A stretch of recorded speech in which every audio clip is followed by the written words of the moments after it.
Hello students, I welcome you all to your YouTube channel Learn Maths with Fun @NAS. Today's our topic is fraction. We have already discussed the definition of fraction. After that we have discussed the types of fraction and how the fractions are represented on number line. If you want to know about fractions or how the representation how we can represent it on number line, you can check it out my video. Okay, so today we will discuss about equivalent fraction. Today we will discuss about equivalent fraction.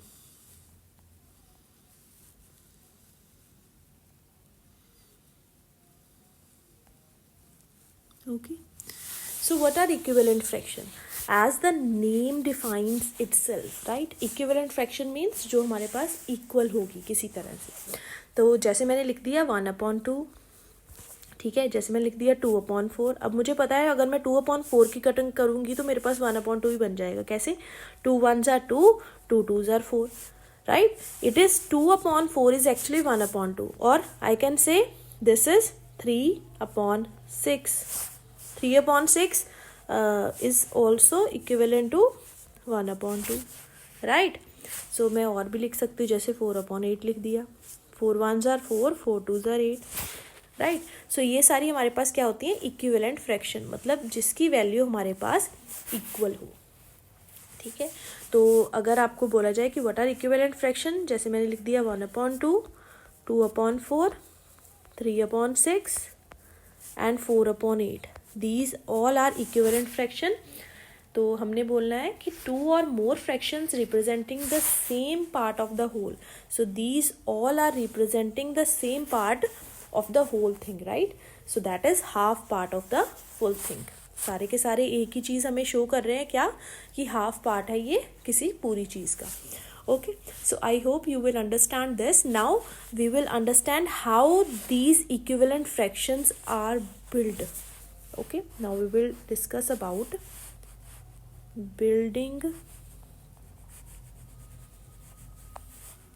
equivalent fraction. Building equivalent fraction. Okay, for that if I have this 1/2, हम वही same example consider कर लेते हैं 1/2. तो उन्होंने बोला कि 1/2 की आप हमें 5 इक्विवेलेंट फ्रैक्शंस जो हैं वो दे दो.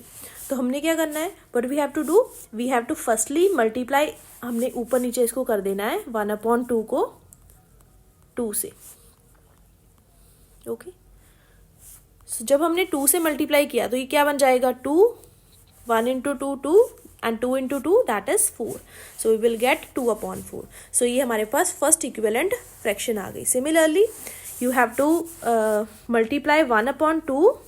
ऊपर हमने 3 से, नीचे भी हमने 3 से, राइट? तो 1 into 3 that is 3 and 2 into 3 that is 6. मतलब हमने, अगर हम सपोज मैं 1 से करती तो मेरे पास वही नंबर आ जाता 1/2. तो इसीलिए हमने काउंटिंग आंसर स्टार्ट किए 2 से, फिर 3 से, and then we have to multiply it with 4. So we will get 1 into 4 that is 4 and 2 into 4 that is 8. I hope you will understand the building of equivalent fraction. You can take more examples of it. Okay, now moving on to our next concept for today, that is we have to discuss how we can find the missing equivalent fraction. Okay, तो अगर हमारे पास कोई term दी हुई है, जैसे उन्होंने बोल दिया कि you have to find the missing equivalent fraction. अगर उन्होंने बोल दिया you have to find out the missing equivalent fraction, तो हमें टर्म दे दी उन्होंने, जैसे लिख दिया 3/4. ठीक है, क्या लिख दिया? 3/4. इस साइड हमारे पास यहाँ पे एक मिसिंग टर्म है. ठीक है, अपॉन में हमारे पास दे दिया उन्होंने सपोज 20 दे दिया. ओके, तो हमें उन्होंने बोला कि जो यहाँ पे क्वेश्चन मार्क लगाया you have to find that term. Okay, तो हमने देखना है कि 4 को मैं किससे मल्टीप्लाई करूँ, क्योंकि नीचे वाली टर्म मुझे 20 दी हुई है. 4 को मैं किससे मल्टीप्लाई करूँ कि मेरे पास 20 बन जाए. तो आपको पता है आप 4 को किससे मल्टीप्लाई करोगे कि 20 बन जाएगा? 5 से. राइट। हमने ऊपर देखा था कि जब हम किसी टर्म को ऊपर या नीचे मल्टीप्लाई करते हैं तो सेम टर्म से करते हैं इक्विवेलेंट फ्रैक्शन में। तो यहाँ पे अगर हम नीचे 5 से कर रहे हैं तो हमें ऊपर भी 5 से करना पड़ेगा, राइट।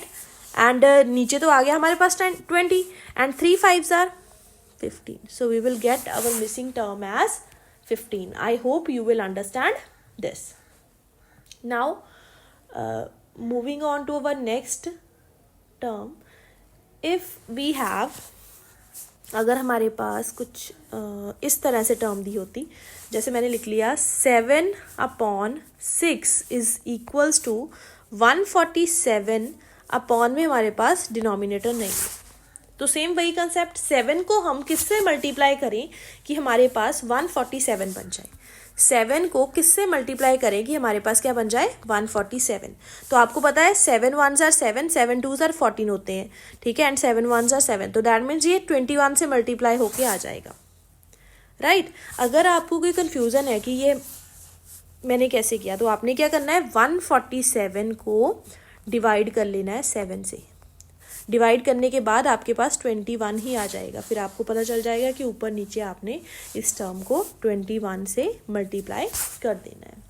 ओके, नाउ 21 से हमने ऊपर नीचे इस टर्म को मल्टीप्लाई कर देना है, तो हमारे पास क्या बन जाएगा, ऊपर तो हमारे पास आ गया, ऊपर हमारे पास क्या आ जाएगा, ऊपर आ जाएगा हमारे पास जो दिया हुआ दैट इज दिस 147, एंड नीचे हमारे पास जब हम मल्टीप्लाई करेंगे on multiplying we will get 336.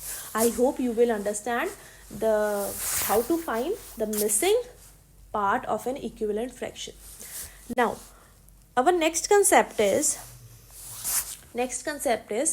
fraction in its lowest term. So we have to represent a fraction in lowest term. Okay, तो हम फ्रैक्शंस को लोएस्ट टर्म में कैसे एक्सप्रेस कर सकते हैं, तो आज हम वो सीखेंगे नेक्स्ट कंसेप्ट. तो अगर मेरे पास दे दिया उन्होंने ऐसे दे दिया 20/25, राइट, तो 20/25 दे दिया, तो हमने क्या करना है, हमने इसको मैक्सिमम रिड्यूस करके देखना है कि ये कहाँ तक हमारे पास रिड्यूस हो रहा है. ओके, तो आपको पता है कि 20 भी हमारे पास 5 के टेबल में आता है. ऐसा टेबल ढूंढना है कि जिसमें दोनों नंबर्स आते हो, तो ये भी आ रहा है, ये भी आ रहा है. ये हमारे पास 5 के टेबल में 4 पे आता है, ये 5 के टेबल में 5 पे, तो आंसर इज 4/5. क्या इससे आगे ये और कुछ रिड्यूस हो सकता है? नहीं. So this is our lowest term for the required fraction. Similarly, if we have a question that is 16/20, again we have to check it out on which table it comes. So हमारे पास ये 2 के table में आ रहा है, 2 के table में ये 8 पे आ रहा है, एंड 2 के टेबल में ये वाला 10 पे. क्या फिर से ये किसी और टेबल में आ रहा है? 2 के टेबल में आ रहा है, यस. तो 2 के टेबल में ये 4 पे एंड 2 के टेबल में ये 5 पे, राइट. क्या इससे आगे ये रिड्यूस हो सकता है? नहीं. तो इसका आंसर क्या है? 4/5. I hope you will understand this. Similarly, we can do this question with one more method. So मैंने इसको 2 के टेबल में किया, तो आप इसको 4 के टेबल में भी कर सकते हो. तो 4 के टेबल में ये सीधा 4 4s are 16 and 4 5s are 20. So we will get our answer as 4/5. I hope you will understand the representation of a fraction in its lowest term. Okay. Now, if I have some questions like this, questions regarding this that we have discussed today. Okay, so we have to find missing numerator. अगर हमारे पास numerator नहीं दिया हुआ तो हम उसे find out कैसे करेंगे. तो हमारे पास जैसे टर्म दे दी 3/7, इधर दे दिया क्वेश्चन मार्क, अपॉन में हमें दे दिया 42. तो आपको मैंने अभी ऊपर कंसेप्ट पूरा समझाया है, तो आपने ध्यान से देखना है. तो हमारे पास हम 7 को किससे मल्टीप्लाई करें कि हमारे पास 42 बन जाए. तो आपको पता है आप 7 को 6 से मल्टीप्लाई करोगे, राइट. अगर नीचे हम 6 से कर रहे हैं तो ऊपर भी करना पड़ेगा. तो हमारे पास नीचे 42 बन गया, ऊपर कितना बन गया? 3 6 are 18. सो हमारे पास आंसर क्या आ गया? 18/42. आई hope you will understand this concept. Now next thing, next हमारे पास है, सो थोड़ा सा ऊपर मूव कर लेते हैं। ओके, सो यहाँ पे हमने लिखना आप स्टार्ट कर। तो नेक्स्ट देखो बच्चे, हमारे पास जैसे उन्होंने दे दिया, नेक्स्ट क्वेश्चन हमारा है, next question is, next question says if I have to find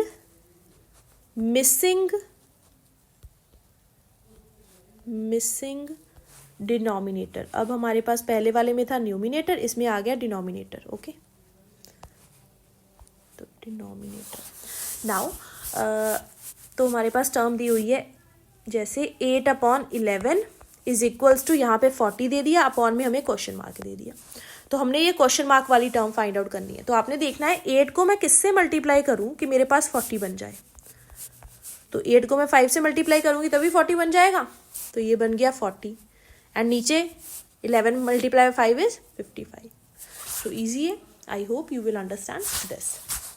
Now, next question is of the type that we have discussed today. We have to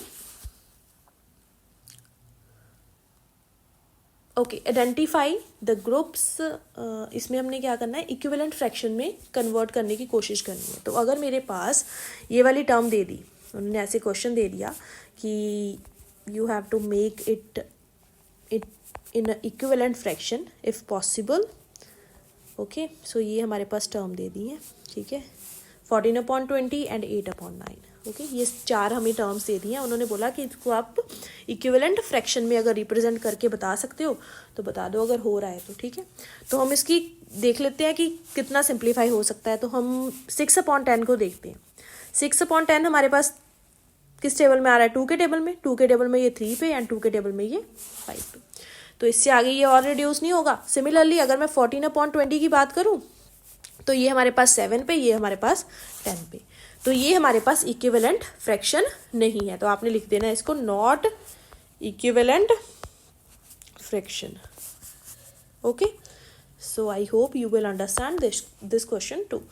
Now our next topic, that is reduce it into lowest term. right, हमारे पास दे दिया lowest term में अब reduce करना है. Next question, lowest term में reduce करना है. Okay, reduce करना है हमने. तो हमारे पास जैसे क्वेश्चन दे दिया उन्होंने, क्वेश्चन इज 25/125 ऐसे दे दिया, 25/125.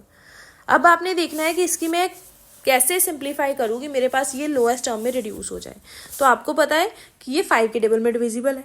राइट, तो 5 के टेबल में ये 5 पे एंड 5 के टेबल में ये हमारे पास 25 पे. तो नाउ नेक्स्ट 25 5s are 125 होते हैं. तो 5 1s are 5 and 5 5s are 25. तो हमने इसको रिड्यूस कर दिया 1/5 में. आई hope you will understand it.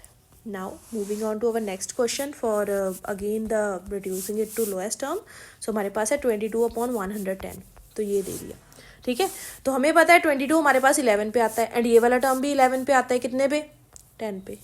Sorry, यहाँ पे हमारे पास 22 हमारे पास कितने पे आता है, 22 11 के टेबल में हमारे पास 2 पे आता है. राइट, एंड ये वाला 11 के टेबल में हमारे पास 10 पे आता है. Next 2 1s are 2, 2 5s are 10. So we will get our answer as 1/5. I hope you will understand this concept. Now moving on to our next type of question, that is determine an equivalent fraction for the following. तो हमारे पास जैसे उन्होंने दे दिया 4/7. अब उन्होंने बोला कि इसका आपने विद 20 एज न्यूमिनेटर. तो आपने न्यूमिनेटर को क्या बनाना है, 20. सो न्यूमिनेटर हमें पता है, न्यूमिनेटर क्या होता है, ऊपर वाली टर्म. तो ऊपर वाली टर्म को 20 बनाने के लिए इसको किससे मल्टीप्लाई करना पड़ेगा कि ये 20 बन जाए. राइट, तो हमारे पास इसको 5 से मल्टीप्लाई करना पड़ेगा. We know that 4 5s are 20. तो नीचे भी 5 से कर दिया. तो ये बन गया ऊपर हमारे पास 20, नीचे बन गया 35. आई hope you will understand this. Okay, so if you like this video, you can like, share and subscribe to my channel. Thanks. Bye bye.